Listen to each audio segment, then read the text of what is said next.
Conducción, Patricio López. Política en Vivo, un programa de Radio Universidad de Chile en una transmisión conjunta con las radios que piensan y el diario electrónico diario.uchile.cl.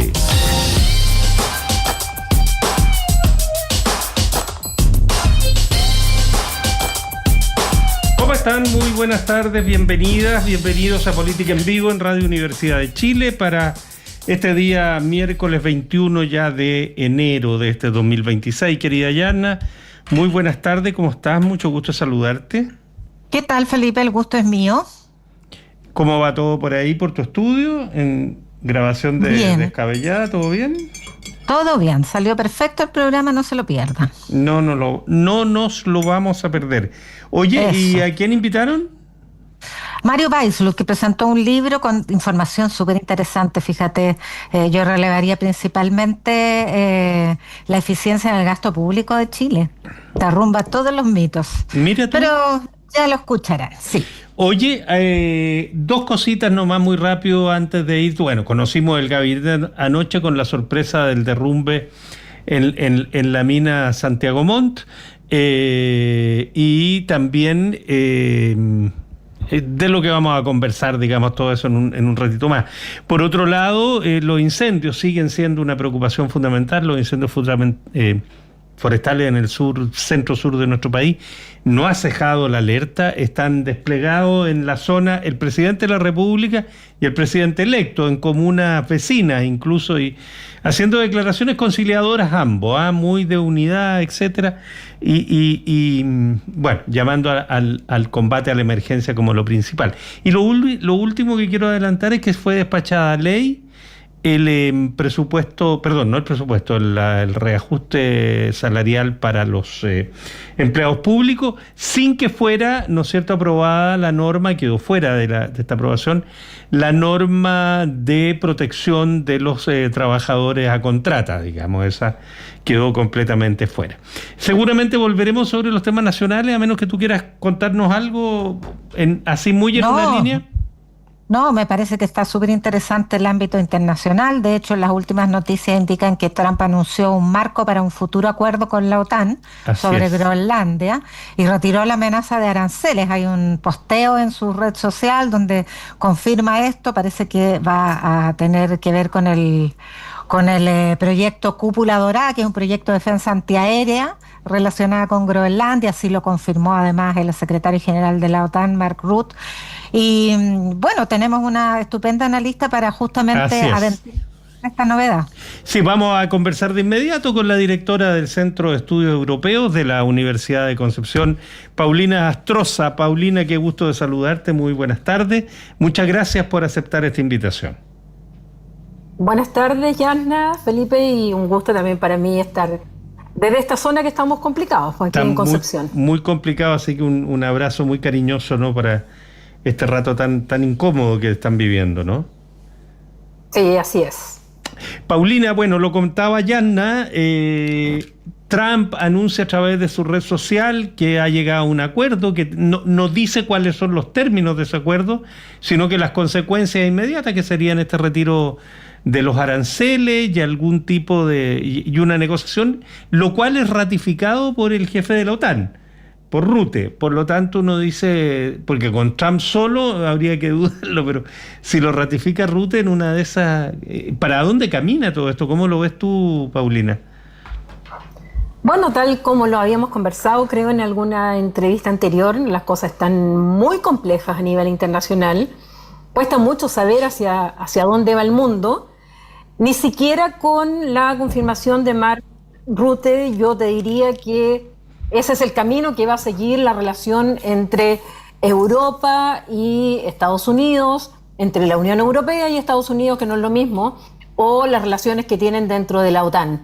Creo que este foro de Davos ha sido el más confrontacional que ha tenido Estados Unidos con la Unión Europea, con sus aliados de Europa, y eso ha quedado demostrado no solamente en los discursos, sino también en acciones en las cuales estamos viendo cómo están reaccionando los países de Europa, donde están encontrando cierto común denominador que tanto les cuesta para tener una posición común en el exterior, pero al mismo tiempo con un Trump que sigue jugando esta política transaccional de tirar el tejo pasado, tratar de llegar a una negociación y retroceder. Claramente ha retrocedido respecto a lo que dijo ayer, y vamos a ver realmente si es que en la OTAN van a llegar a ese acuerdo y si es que Dinamarca también está dispuesto a ceder frente a las peticiones de Trump, que ya dice que no quiere la adquisición del territorio, que no quiere comprarlo,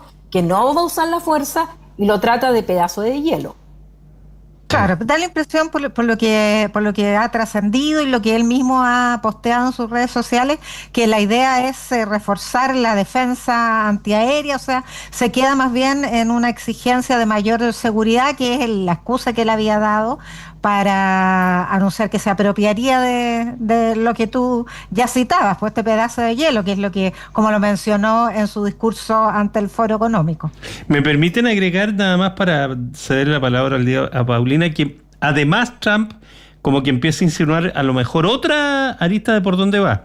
Aseguró que el pacto concede derechos de explotación minera a Estados Unidos. En una de esas, si el petróleo de Venezuela es la llave de todo lo que está pasando aquí, en una de esas por acá es algo parecido. O sea, ciertamente se sabe los minerales que hay en Groenlandia, más aún cuando desde hace ya varios años hemos visto cómo la capa de hielo que cubre a Groenlandia ha ido también, producto de los efectos negativos del cambio climático, ha ido derritiéndose. Vimos imágenes terribles hace unos años atrás, y eso implica que debajo hay un continente en el cual, a diferencia del Ártico, hay tierra debajo y donde hay recursos, entre otros las famosas tierras raras, que son tan necesarias para la transición ecológica, pero también para la tecnología, y que eso también busca mucho Estados Unidos. Entonces, todos sabemos, los que hemos estudiado un poco más el tema de Groenlandia, que geopolíticamente tiene muchísima importancia, pero también la tiene desde el punto de vista de los recursos minerales que ahí se encuentran. Y Trump tiene una fijación desde su primer mandato con Groenlandia, cuando ofreció comprarla, pero en aquella oportunidad había ofrecido comprarla para él, no para el Estado de Estados Unidos.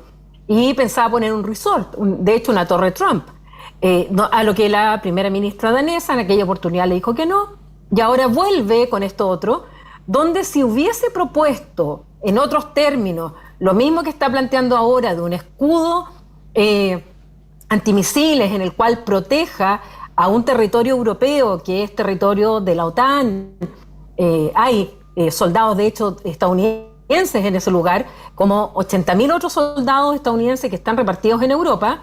Por supuesto que la OTAN tal vez habría aceptado reforzar la seguridad ahí pensando en Rusia y en China, pero de la forma como lo planteó Donald Trump era absolutamente rechazable para Dinamarca, para los países miembros de la Unión Europea, que son parte de la OTAN, para la misma OTAN, salvo claramente para Mark Rutte, que se ha mostrado de lo más trumpista que hay en cuanto a encontrarle toda la razón a Donald Trump.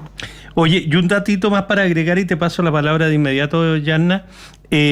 Por el momento se mantiene la cumbre extraordinaria de líderes europeos que está convocada para la tarde de mañana en Bruselas, y la que tiene el título Últimos acontecimientos en las relaciones transatlánticas y sus implicancias para la Unión Europea, que tiene que ver con esta relación con Estados Unidos. Esa reunión se mantiene en consonancia con lo que estás diciendo tú, Paulina, de que más bien la perspectiva de Rutte no necesariamente, de Mark Rutte, no necesariamente es la misma que la de la OTAN. Yanna, perdona. No, quería justamente pedirte más antecedentes sobre el trumpismo de Rutte. ¿Por qué tú crees que él se está, como dicho en buen chileno, arrancando con los tarros respecto de las políticas de los líderes de la Unión Europea? ¿Cómo ves eso? A ver, es que aquí hay que separar dos cosas que es muy importante para el análisis. Una es la OTAN, que son 32 países que forman parte de esta alianza defensiva que se creó en 1949, que los dos últimos que se sumaron justamente por la guerra en Ucrania son Finlandia y Suecia, son 32 estados, y otra cosa es la Unión Europea, que son los otros 27 estados que son otra organización, pero que obviamente tienen algunos estados en común. Entonces, por un lado tenemos a las autoridades de la Unión Europea, fundamentalmente a su presidente, que es Costa, el ex primer ministro de Portugal, a la presidenta de la Comisión Europea, Ursula von der Leyen, y también a la presidenta del Parlamento Europeo y a la alta representante también para la política exterior. Esas son las autoridades de la Unión Europea, y sobre todo en esto es importante Ursula von der Leyen, presidenta de la Comisión, porque en materia de comercio, y lo que tiene que ver con los aranceles y tiene que ver con esto de la llamada bazooka comercial que ha amenazado a Europa en responderle a Estados Unidos, bueno, tiene que ver con esas autoridades. Otra cosa es la OTAN, que tiene que ver con este pacto defensivo, que el secretario general es el holandés Mark Rutte, y que lo que él ha señalado y que ha sorprendido muchísimo, incluso al anterior secretario general de la OTAN, el noruego, ya no me acuerdo el apellido, Johansen, algo así, apellido noruego, no me pidan que me lo... No pierdas energía en eso, Paulina, dale nomás. Que lo ha criticado Mark Rutte, y además que Trump lo ha dejado en vergüenza, porque no es la primera vez ahora que ha publicado mensajes de WhatsApp de Mark Rutte, y uno de ellos, el anterior, lo trataba de daddy. Por eso que hay muchas bromas en cuanto a tratar daddy a Donald Trump, porque lo hizo Mark Rutte, y Mark Rutte le dice que está de acuerdo con todo y que lo apoya en lo que está planteando respecto de Dinamarca. Y resulta que la primera ministra de Dinamarca y el propio representante de la comunidad que tienen autonomía en Groenlandia han rechazado absolutamente las intenciones que tiene Donald Trump. El otro que fue muy fuerte en el foro de Davos fue Emmanuel Macron, y también quien se ha transformado en la estrella, digamos, de este discurso del mundo libre, como se le llamó en algún momento, es Mark Carney, que es el primer ministro de Canadá. Entonces, yo diría que las cosas son distintas, lo que es la OTAN, distinto a lo que es la Unión Europea. La Unión Europea no confía en Donald Trump porque anuncia tarifas, después las vuelve a plantear, y además es un arma de presión, de coerción, utilizando los aranceles en contra de la Unión Europea, y la Unión Europea tiene un arma que es justamente las medidas anticoerción, lo que se llama la bazooka comercial, y que Emmanuel Macron y otros también... Merz, el primer ministro de Alemania, dijeron que estaban dispuestos a utilizarla, y que es responder vía represalia, utilizando esto, a los anuncios que había hecho Donald Trump. Entonces yo creo que finalmente lo que hace Donald Trump hoy día es recular, retroceder, decir que está este acuerdo marco sin entregar los detalles, y que no va a aplicar los aranceles, porque lo que se le estaba viniendo también de parte de Europa era algo que iba a causar daño a la economía estadounidense, que no va tan bien como el propio Trump lo dijo en Davos. Paulina, ya que mencionas a Mark Carney, ¿qué significa la propuesta que él hace? Déjame citar un párrafo, porque la verdad es que la pieza oratoria fue notable, hay consenso social. Voy a escoger un párrafo para que tú nos ayudes a interpretarlo. No debemos permitir que el auge del poder duro nos ciegue ante el hecho de que el poder de la legitimidad, la integridad y las normas seguirán siendo fuertes. Si elegimos ejercerlo juntos, el viejo orden no va a volver, pero a partir de la fractura podemos construir algo mejor, más fuerte y más justo. ¿A qué se refiere con esto de ejercerlo juntos? Porque ¿qué arquitectura internacional podría estar imaginando? ¿Se refiere a comercio? ¿Cómo lo interpretas tú? Mira, él dijo expresamente que se estaba refiriendo fundamentalmente a los estados que son potencias medias. Él se está refiriendo justamente a aquellos que no son las grandes potencias, porque él ve y lo dice que las grandes potencias en definitiva están utilizando la ley del más fuerte, fundamentalmente Estados Unidos, y Canadá ha sido justamente de las primeras víctimas de este segundo mandato de Donald Trump. Recuerden que los primeros aumentos de aranceles los hizo justamente con los vecinos, con Canadá y con México. Y lo que ha significado además estas intenciones de Donald Trump respecto de Canadá, de que se transforme en el Estado 51, cosa que no es broma, lo dice en serio, y el mismo Mark Carney ganó las elecciones justamente por el antitrumpismo que surgió de manera muy fuerte en Canadá, porque él en las encuestas iba muy atrás y se pegó, pero un salto ganando justamente por su discurso enfrentando a Donald Trump.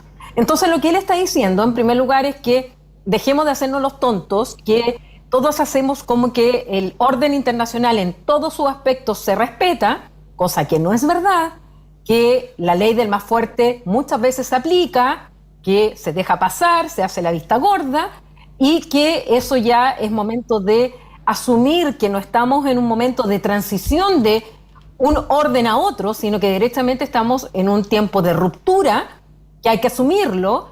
Él dice no vamos a volver atrás, él dice además la nostalgia no es buena y tenemos que acomodarnos a este nuevo mundo en el cual justamente las normas deben aplicarse y los primeros que tienen que luchar por eso son las potencias medias. Es decir, si las potencias medias trabajan en conjunto, podría efectivamente hacerle frente a las grandes potencias, las cuales prefieren la ley del más fuerte, porque evidentemente si son grandes potencias y con la ley del más fuerte van a ganar los más poderosos, cosa que no es ni Canadá, no es el caso de Australia, no es el caso de Francia, no es el caso de Chile, Argentina, Brasil o México. Ni tampoco Europa en ese sentido, ¿no es cierto?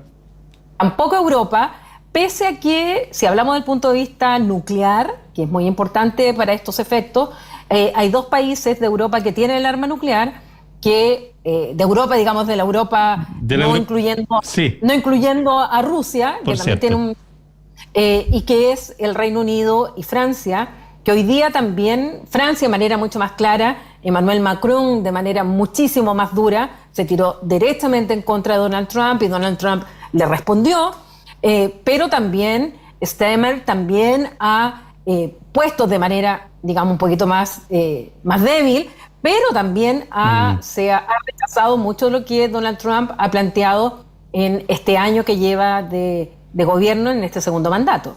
En ese sentido, Paulina, uno tendría que entender del discurso del primer ministro de Canadá, entonces, que su idea es un mundo donde las grandes potencias serían tres, digamos, China, Rusia, Estados Unidos, y donde estas potencias medias, donde imagino yo que, y de acuerdo a lo que tú nos dices, incluye la Unión Europea como un socio en la construcción de este nuevo equilibrio dado por este mundo medio que podría jugar como el que modera, el que instala las normas, a diferencia de lo que ha sido hasta ahora, que han sido las superpotencias las que lo han hecho. Así es, y además pensando en otra cosa, en que Donald Trump ahora quiere realizar esto que llama la Junta para la Paz. Te lo iba a preguntar justamente, pero déjame preguntarte antes que vaya ahí. Esta visión del primer ministro de Canadá, ¿tú la ves plausible, compartida, para decirlo en términos muy coloquiales, con agua en la piscina en el mundo europeo especialmente? Yo creo que sí, fundamentalmente porque Trump tocó un tema que es complejo, que es el tema que uno podrá mirarlo de aquí, de tan lejos, como menor, que es el caso de Groenlandia, pero el caso de Groenlandia puede aumentar los apetitos de Donald Trump, porque ya uno no sabe lo que dentro de estos delirios que está realmente tomando decisiones, puede llevar. O sea, yo creo que ya los canadienses no están seguros si es que de verdad en algún momento querrá que Canadá sea el Estado 51 y si es que los europeos van a tener definitivamente una ruptura tal con Estados Unidos que va a dejar que Rusia se quede con territorio ucraniano, abandone totalmente Ucrania, y para eso es un interés vital de europeos. Entonces, si no se unen estas potencias medias para hacer un cierto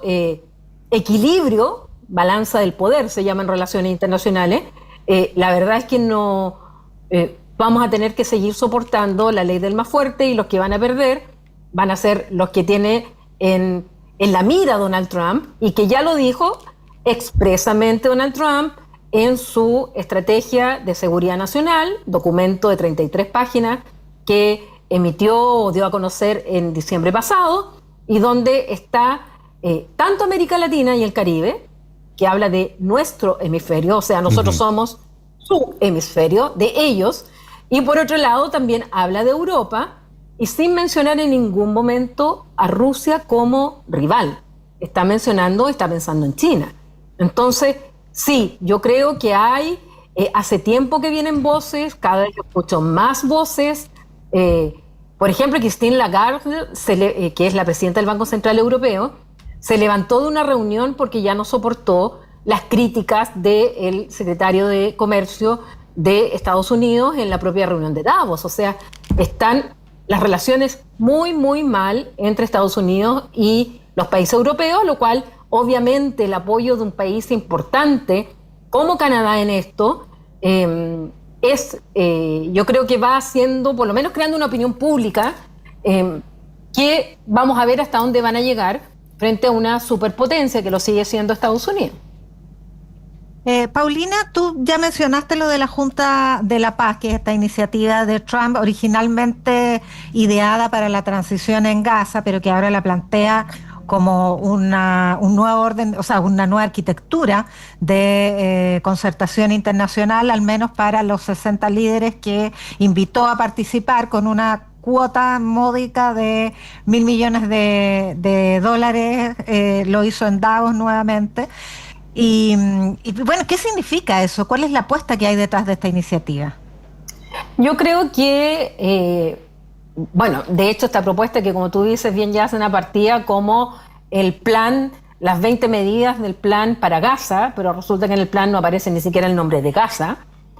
Invita a líderes desde Lukashenko en Bielorrusia hasta Netanyahu y otros líderes. Invitó también a europeos que le rechazaron esta invitación y se enfureció porque se enojó mucho por aquellos que le dijeron que no. Invitó a Javier Milei en el caso de América Latina. Bueno, lo que yo creo que está tratando de hacer Donald Trump es convertirse en una suerte de Franklin Delano Roosevelt cuando después, durante la Segunda Guerra Mundial, se piensa en un nuevo orden internacional posguerra y se piensa en las Naciones Unidas, y dentro de las Naciones Unidas se piensa en el Consejo de Seguridad con los 5 miembros permanentes que nosotros conocemos. Yo creo que está pensando en una estructura que se salte a la ONU, que se salte al Consejo de Seguridad, que sea además una institución que sea totalmente dirigida por los Estados Unidos, cosa que no pasa con la ONU, por algo son 5 miembros permanentes que tienen este derecho de veto, y que está tratando de crear esta organización en la cual invita a líderes para la paz, como por ejemplo Putin o Lukashenko, o el mismo Netanyahu, que son los causantes de guerras hoy día, actualmente, donde se están cometiendo crímenes de lesa humanidad y genocidio. O sea, ¿de qué paz estamos hablando? Entonces yo creo que está tratando de crear una estructura paralela a la ONU. Y a lo mejor crear un premio paralelo al Premio Nobel de la Paz para dárselo a sí mismo. ¿Por qué no? Uno pensaba que era broma, de verdad. ¿No? Yo pensaba que esto era broma. Yo pensaba que efectivamente había otras razones por las cuales él había intervenido tanto en Venezuela como está planteando ahora, que ya se acabó esto de colaborar, pero cuando escribe esa carta al primer ministro de Noruega, increíble. Cuando en realidad el premio no lo da Noruega, lo da una comisión, es increíble el narcisismo que tiene Trump. Es patológico, ¿no? Ese narcisismo. Bueno, ya varios en Estados Unidos están planteando que esto tiene que haber algo patológico, sí. Porque no puede ser posible que envíe una carta, que acepte la medalla del premio Nobel, que a todo le ponga su nombre, no puede, no tiene otro nombre, la verdad, y es el presidente de la superpotencia. Paulina Astroza, directora del Centro de Estudios de Europa, europeo en realidad, de la Universidad de Concepción. Como siempre, un gusto compartir este tiempo contigo. 1.000.000 de gracias, Paulina. Y todo nuestro cariño, oye, para el mal momento que están viviendo ahí en tu zona. Ojalá que los incendios cedan rápido y que se pueda volver a la normalidad dentro de lo posible con esta tragedia. Muchas gracias de nuevo, Paulina. No, gracias a ustedes, y la verdad es que los focos han vuelto a reactivarse, así es que la situación, las alarmas han sonado toda la tarde y no, la situación no está controlada, lamentablemente, y con muchísimo daño, sobre todo cerca de Concepción, lo que es Lirquén, Penco, Tomé y otras zonas, está muy, muy, muy complicado, así que yo de aquí llamo a la solidaridad con tanto con Ñuble, Biobío y la Araucanía, que somos quienes estamos sufriendo en estos momentos. Por supuesto, Paulina. Muchas gracias, Paulina, que estés muy bien. Gracias, adiós. Adiós. Oye, y a propósito de los incendios, se aprobó en la Comisión de Hacienda el famoso proyecto de ley de incendio que había causado este entrevero entre la ministra vocera y la presidenta de la comisión, la senadora Jimena Rincón. Futura ministra de Energía. Así es. Se aprobó... Sí, perdón, por favor, dale. No, que te iba a contar además algunos acontecimientos relacionados con la tragedia que allá se sufre, porque hay un sujeto detenido que está